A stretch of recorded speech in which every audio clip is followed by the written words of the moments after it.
అందరికీ నమస్కారం. రాత్రి 10 గంటల ప్రాంతంలో మంగళగిరిలోని మా జనసేన పార్టీ ఆఫీస్ పక్కన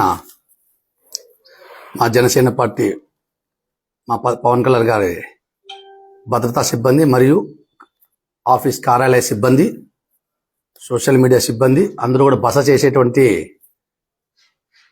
అపార్ట్మెంట్ పైకి పోలీసులు దాడి చేసి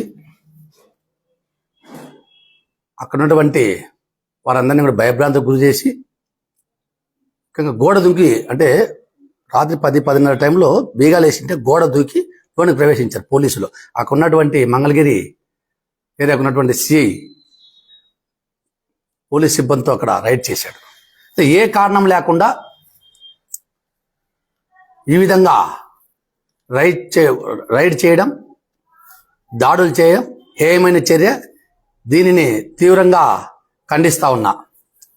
ముఖ్యంగా జగన్ రెడ్డి ఈ ముఖ్యమంత్రి జనసేన తెలుగుదేశం పార్టీ పొత్తు ఎప్పుడైతే ఖరారైందో ఆ రోజు నుంచి ఆయన ఓటమి భయంతో దిక్కుదోచని పరిస్థితుల్లో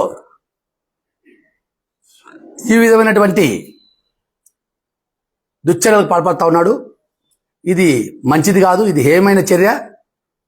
జగన్ రెడ్డి గారు ఒకటే చెప్తా ఉన్నాం, నీకు చేతనైతే ప్రజాస్వామ్యయుతంగా ఎదుర్కోవాలి, కానీ ఈ విధంగా పోలీసులను అడ్డు పెట్టుకొని పోలీసులతో దాడులు చేసి విజయం సాధించాలంటే అది ఈ యొక్క కళలో కూడా ఈ జన్మలో అయ్యే పని కాదు. ఒకటి గుర్తుపెట్టుకో, ఓడిపోయేది ఖాయం. 2 నెలల తర్వాత ప్రజాప్రభుత్వం వస్తూ ఉంది. ఖచ్చితంగా ప్రజాప్రభుత్వం వచ్చిన తర్వాత ఇటువంటి దాడులపై ఎంక్వైరీ లేపిస్తాం. ఖచ్చితంగా ఈ యొక్క దాడులకు పాల్పడిన, అక్రమ దాడులకు పాల్పడినటువంటి అధికారుల పైన తప్పకుండా చర్యలు తీసుకుంటామని చెప్పి తెలియజేస్తాం. అదేవిధంగా రాత్రి చేసినటువంటి అధికారుల పైన ఇప్పటికైనా పోలీసు ఉన్నతాధికారులు ఎంక్వైరీ అయింది. ఎందుకంటే అక్కడికి ప్రవేశించి రూముల్లోకి వెళ్ళడమే కాకుండా అక్కడ ఉన్న భద్రతా సిబ్బంది పైన దుర్భాషలు ఆడారు. అది అక్కడ ఉన్నటువంటి వాచ్మెన్ భార్య ప్రతిఘటిస్తే మీరు వెళ్ళలేదు, రాకూడదు అని చెప్తే ఆమె మీద మహిళను కూడా చూడకుండా వాచ్మెన్ భార్యని నానా బూతులు తిట్టారు పోలీసులు. ఎక్కడికి పోతా ఉన్నారు మీరు? చట్టాలు లేవా? అసలు మీకు సచివాలయం ఎవరు ఇచ్చారో? మీకు పర్మిషన్ ఎవరు ఇచ్చారో? ఉన్నతాధికారులు కూడా ఆలోచన చేయాలి. ప్రభుత్వానికి వత్తాసు పలుకుతూ ఈ విధంగా దాడులకు పాల్పడితే జనసేన పార్టీ నాయకులు ఎవరు కూడా భయపడరు. ఒకే వాళ్ళ ఉద్దేశం, అక్కడ దాడులు చేసి భయభ్రాంతులకు గురి చేసి అక్కడ గంజాయి పెట్టి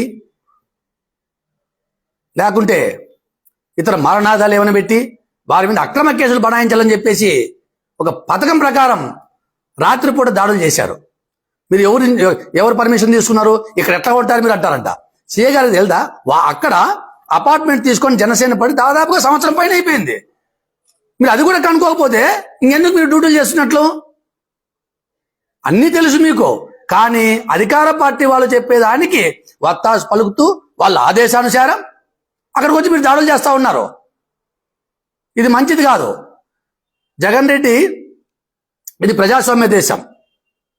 ఈ ప్రజాస్వామ్య దేశంలో ప్రజాస్వామ్యయుతంగా ఎదుర్కోవాలి, కానీ ప్రజలకు సేవ చేయండి. మీకు 5 సంవత్సరాలు అవకాశం ఇచ్చారు. ఏం చేశారు మీరు? ఈ రోజు మీరు మీ పరిస్థితిని మీకే అర్థం కాలే. మీరు ఓడిపోతామని చెప్పి మీకే తెలిసిపోయింది.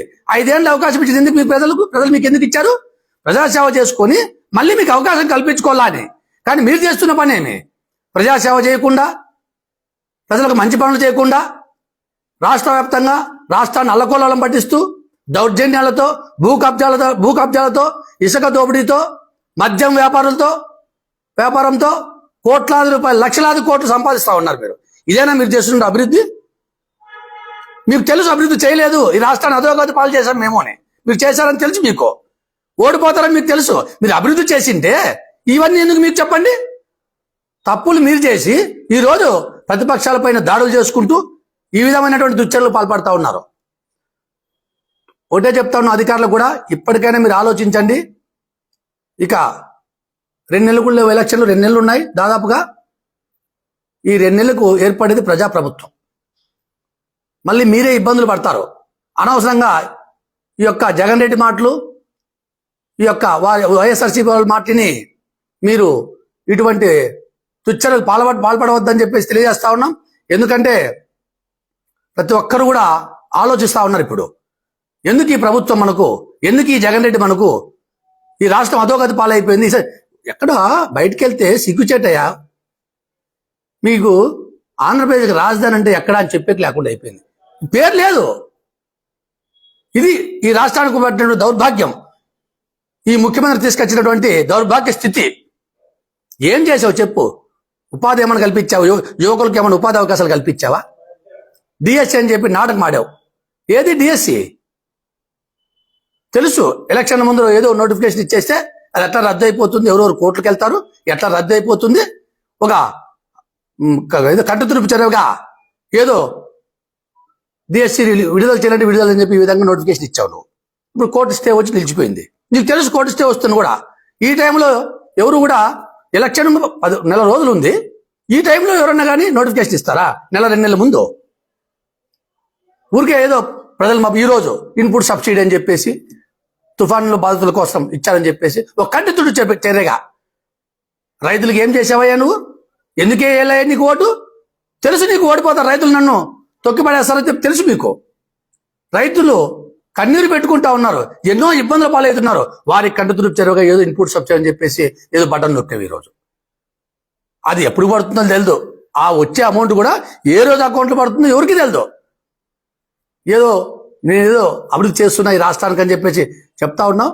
ఖచ్చితంగా ప్రజలు నీకు గుణపాఠం చెప్తారు. ఆంధ్రప్రదేశ్ ప్రజలంతా కూడా సిద్ధంగా ఉన్నారు. నువ్వు సిద్ధం సిద్ధం సిద్ధం అంటున్నావు.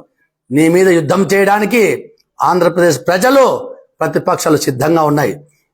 సిద్ధం కాదు, నువ్వు ఓడిపోయేకి సిద్ధంగా ఉండవు. నిన్ను ఓడగొట్టేకి ప్రజలు సిద్ధంగా ఉన్నారు, ప్రతిపక్షాలు సిద్ధంగా ఉన్నాయి. నీ యొక్క అరాచకాలకు, దుర్మార్గాలకు బలైపోయిన వారంతా కూడా మిమ్మల్ని ఓడగొట్టేకి సిద్ధంగా ఉన్నారని చెప్పేసి తెలియజేస్తాను. ఇప్పటికైనా జగన్ రెడ్డి, ఇప్పటికైనా మీ యొక్క పంతా మార్చుకోండి, మీ దౌర్జన్యాలు మార్చుకోండి, మీ రౌడీజం, మీ ప్రభుత్వం చేస్తున్నటువంటి దుర్మార్గాలను వదిలిపెట్టాలని చెప్పేసి తెలియజేస్తూ ఖచ్చితంగా చెప్తా ఉన్నాం. 2 నెలల్లో ప్రజలంతా కూడా మీకు ఖచ్చితంగా కూడా చెప్తే మీకు ఒకటే భరోసా ఇస్తా ఉన్నాం, వచ్చే ఎన్నికల్లో తప్పకుండా ప్రజా ప్రభుత్వం వస్తుంది. ఈ జగన్ రెడ్డి ప్రభుత్వాన్ని దించుతారని చెప్పేసి తెలియజేస్తా ఉన్నాం.